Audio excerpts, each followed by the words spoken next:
K Anilkumar നമ്മോടൊപ്പം ചേരുകയാണ്. Shri K Anilkumar, ഏതോ ഒരു സ്ത്രീ കാവി കൊടി പിടിച്ചു നിൽക്കുന്നു, അത് ഭാരതാംബയായി ചിത്രീകരിക്കുന്നു, അത് RSSൻ്റെ രീതിയാണ്, അത് തങ്ങൾക്ക് പറ്റില്ല എന്നായിരുന്നു നിങ്ങളുടെ പക്ഷത്തുള്ള മന്ത്രിമാരും ഇടത് മന്ത്രിമാരും CPIMൻ്റെയും CPIയുടെയും ഒക്കെ നേതാക്കന്മാരും പറഞ്ഞിരുന്നത്. ഇപ്പോഴിതാ ത്രിവർണ്ണ പതാക ഏന്തിയ ഒരു സ്ത്രീയുടെ RSSൽ നിന്നും വ്യത്യസ്തമായ ഒരു സ്ത്രീയുടെ പടമാണ് ഭാരതാംബയായി BJPക്ക് പോലും പോസ്റ്റ് ചെയ്യേണ്ടി വന്നത്. എന്താണ് ഇതിലെ വൈരുദ്ധ്യം? എങ്ങനെയാണ് ഇതിനെ ജനങ്ങൾക്ക് മനസ്സിലാകുന്ന രീതിയിൽ പൊളിച്ചു പറയാനാകുന്നത്?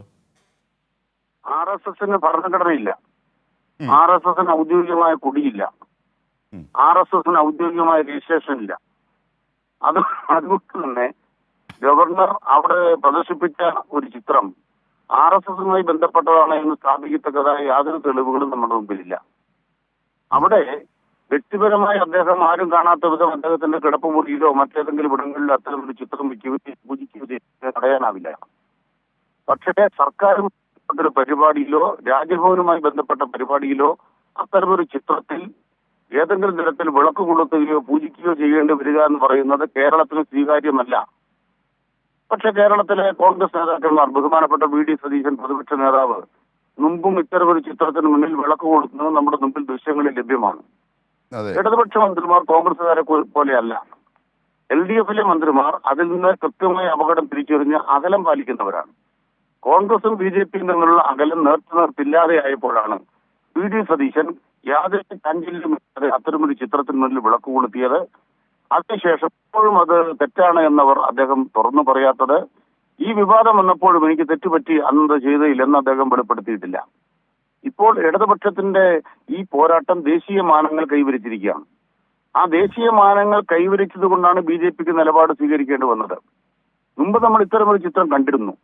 മണിപ്പൂരിൽ നഗ്നയായ ഒരു സ്ത്രീ, വെറുതെ അവർ നഗ്നരായവരല്ല, അവിടുത്തെ സംഘപരിവാരത്തിന്റെ സർക്കാർ, ഇരട്ട എഞ്ചിൻ സർക്കാർ അവിടെ പ്രവർത്തിക്കുമ്പോൾ ഉടുതുണി നഷ്ടപ്പെട്ട മണിപ്പൂരിലെ വനിതകളുടെ ബിംബവൽക്കരിക്കപ്പെട്ട ഒരു ചിത്രം ദേശീയ പതാക ഏന്തി ഇതേപോലെ തന്നെ ഒരു ചിത്രം നമ്മുടെ മുമ്പിലുണ്ട്.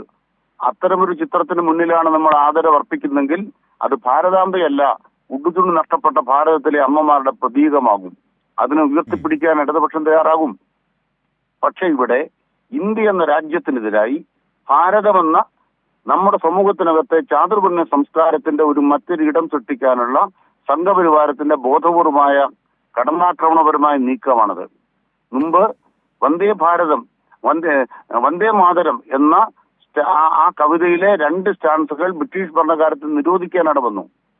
അത് ആനന്ദപടം എന്ന നോവലിലാണ് 1875 150 കൊല്ലം മുമ്പ് ഉൾപ്പെടുത്തപ്പെട്ടത്. അത് മുസ്ലിം വിരുദ്ധ അടിത്തറയിൽ രൂപപ്പെടുത്തിയ ഒരു നോവലായിരുന്നു. അതിന്റെ ഭാഗമായി 2 സ്റ്റാൻസുകൾ നിരോധിക്കേണ്ടി വന്നു.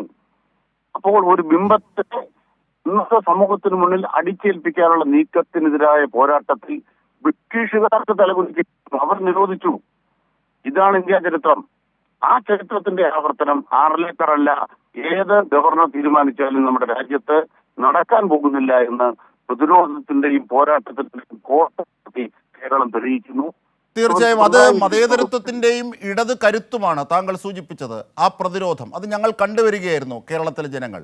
ഞാൻ ചോദിക്കുന്നത്, ഈ കാവിക്കൊടി മാറ്റി ദേശീയ പതാക സ്ഥാപിച്ച് BJPക്ക് പോലും മാറ്റേണ്ടി വന്നതിലെ അവരുടെ ആന്തരിക വൈരുദ്ധ്യം അതിനെ എങ്ങനെയാണ് വായിക്കേണ്ടതെന്നാണ്.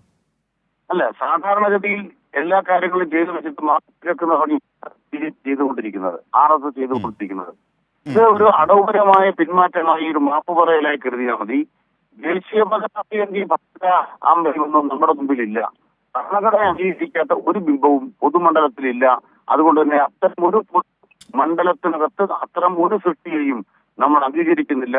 ഇന്ത്യൻ ഭരണഘടനയെ തിരുത്താൻ ശ്രമിക്കുന്ന RSS പുതിയ വഴികൾ തേടുന്നതിന്റെ ഭാഗമായിട്ടാണ് പുതിയ ദൃശ്യവൽക്കരണത്തെ കാണുന്നത്. അതും സ്വീകാര്യമല്ല. തീർച്ചയായും. കാരണം ഇതിൽ ഈ ഒരു ഇടത് ചിന്ത അല്ലെങ്കിൽ ഒരു ഹൃദയപക്ഷ ചിന്ത അല്ലെങ്കിൽ അത്തരത്തിൽ ഒരു തൊഴിലാളി വർഗ ചിന്തയൊക്കെ ഉള്ളതുകൊണ്ടാണ് സൂക്ഷ്മമായി ഈ നുഴഞ്ഞുകയറ്റത്തെ മനസ്സിലാക്കിയത്. ഒരുപക്ഷെ കോൺഗ്രസോ മറ്റേതെങ്കിലും പാർട്ടിക്കോ അല്ലെങ്കിൽ ഇന്ത്യയിലെ മറ്റേതെങ്കിലും ഒരു പ്രാദേശിക പാർട്ടിക്കോ ഒന്നും ദേശീയ പാർട്ടിക്കും പ്രാദേശിക പാർട്ടിക്കും കഴിയാത്തൊരു കാര്യമാണ് ഇവിടെ CPIMും CPIയും അടക്കമുള്ള ഇടത് ശക്തികൾ ചെയ്തത്. കാരണം ഗവർണറെ ഉപയോഗിച്ച് നിരവധിയായി അതൊരു ടൂളാക്കി കേന്ദ്ര സർക്കാർ ഉപയോഗിച്ച് വരികയാണ് രാജ്യത്താകമാനം. ഗവർണർ മാത്രമല്ല, എല്ലാ വിധത്തിലുമുള്ള ഭരണഘടനാ സ്ഥാപനങ്ങളെപ്പോലും. അപ്പോൾ ഗവർണറെ ഉപയോഗിക്കുന്നു. ഇവിടെ നേരത്തെ ഉണ്ടായിരുന്ന ഗവർണർ മാറി ആർലേക്കർ എത്തുന്നു, വളരെ സൗമ്യനായി ചിത്രീകരിക്കുന്നു. എന്നിട്ടാണ് ഈ പൊതുപരിപാടികളിൽ RSS ബിംബത്തെ വളരെ നുഴഞ്ഞു കയറ്റുന്നത്. അത് കൃത്യമായി കണ്ട് തിരിച്ചറിഞ്ഞ് പ്രതിരോധിക്കാനുള്ള ഇത് ഒരു ഇടത് ചിന്തയുടെ കരുത്തായി വേണം നാം കാണാൻ. അങ്ങനെ കേരളം അവിടെ വ്യതിരിക്തമായി. ആ കാര്യങ്ങളെ സംബന്ധിച്ചു കൂടി കെ അനിൽകുമാർ. അതെ, കേരളത്തെ സംബന്ധിച്ചിടത്തോളം സംഘപരിവാര് ഇവിടെ നടപ്പാക്കുന്ന പ്രവർത്തനങ്ങളെ കുറിച്ച് നല്ല ബോധ്യമുള്ള സർക്കാരാണ്. കേരളത്തിന്റെ അടിത്തറ തന്നെ മതനിരപേക്ഷതയാണ്. ആ മതനിരപേക്ഷതയിൽ വിട്ടുവീഴ്ച ചെയ്യുകയും കളങ്കം വരുത്തുകയും ചെയ്യുന്നു എന്നുള്ളതാണ് UDFന്റെ പ്രശ്നം. UDFന്റെ നില എന്താണ്? ഇപ്രകാരം ഒരു ബിംബവൽക്കരണം വരുന്നതിനോട് ജമാഅത്തെ ഇസ്ലാമിക്ക് എന്താണ് അഭിപ്രായമുള്ളത്? അവർ യോജിക്കുന്നുണ്ടോ? UDF പൊതുവായിട്ടൊരു നിലപാട് സ്വീകരിക്കുന്നുണ്ടോ? ഭീരുത്വപൂർണമായ നിശബ്ദതയല്ല UDFന്റെ ഘടകകക്ഷികളുടെ ഭാഗത്തുണ്ടാകുന്നത്. ഇവിടെ വലിയ വലിയ കോലാഹലം ഉണ്ടാക്കുന്ന ഇടതുപക്ഷം, അതിനകത്ത് സംഘപരിവാര്, പോലീസിനകത്ത് RSS എന്നെല്ലാം TCS ഉണ്ടാക്കുന്ന ഇവിടുത്തെ വലതുപക്ഷ മാധ്യമങ്ങളില്ലേ, അവരെല്ലാം എന്താ നിശബ്ദമായി പോകുന്നത്? എന്തുകൊണ്ടാണ് ഗവർണറുടെ മുമ്പിലേക്ക് SFIയുടെയും DYFIയുടെയും ചെറുപ്പക്കാർ, വിദ്യാർത്ഥികൾ ഓടിയെത്തുന്നത് പോരാട്ടവുമായി? എവിടെ പോയി KSU?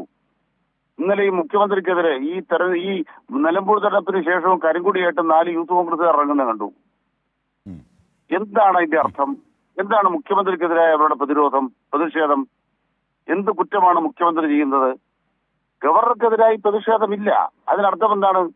ഈ ഗവർണറുടെ പിന്തുണയിൽ ഏതെങ്കിലും സർവകലാശാലയിൽ 4 സെനറ്റോ ഒരു സിൻഡിക്കേറ്റോ കിട്ടുമെന്ന് നോക്കി നടക്കുന്ന, എല്ലിൻ കഷ്ണം തേടി നടക്കുന്ന രാഷ്ട്രീയമാണ് ലീഗിനും കോൺഗ്രസിനും.